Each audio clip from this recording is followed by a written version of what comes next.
So I've done that. 100%. I've had my fill of all that crazy shit. I'm over it now. All that shit is dried up. Hopefully it's dried up. You know. Did you know that Terrence was the one for you? Um, when Terrence and I got together, we were both coming out of relationships, and we upfront told each other we were not looking for a relationship. Okay. We can talk, we can have fun, but we're not crossing that bridge into relationship because of where we just came from. And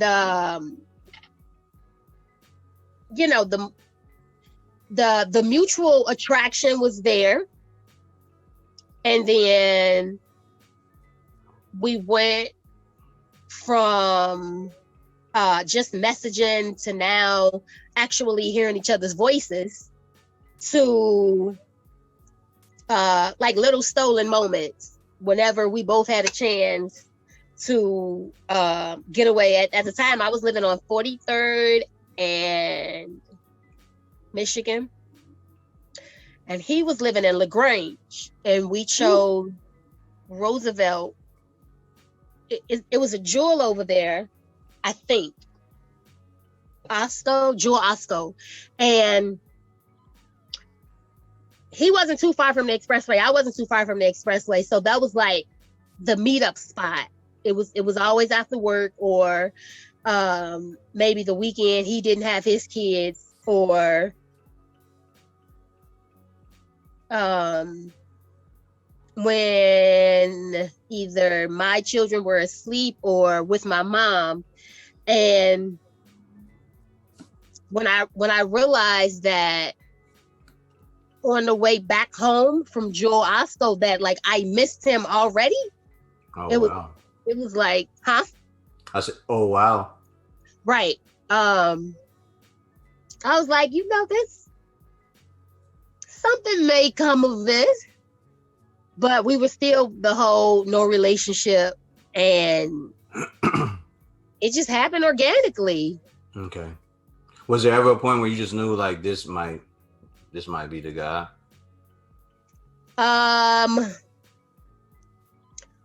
When he asked me to move in, I was like, hold on, pump your brakes. I'm not moving out here. So I'm like, is this something that you can do? Because, if we move in together, there are other steps that need to follow. I don't want to move in with you and then in 2 years we're talking about, how we dislike each other. I'm playing for keeps. And if you're not, then let's continue doing what we're doing. Yeah. And I've always been open to have conversations that are somewhat hard, even if I have to start them. I always want to know how he feels, what he's thinking, how something made him feel, or anything on TV or something I heard is an opportunity for a conversation, and for me to see what he thinks about certain things.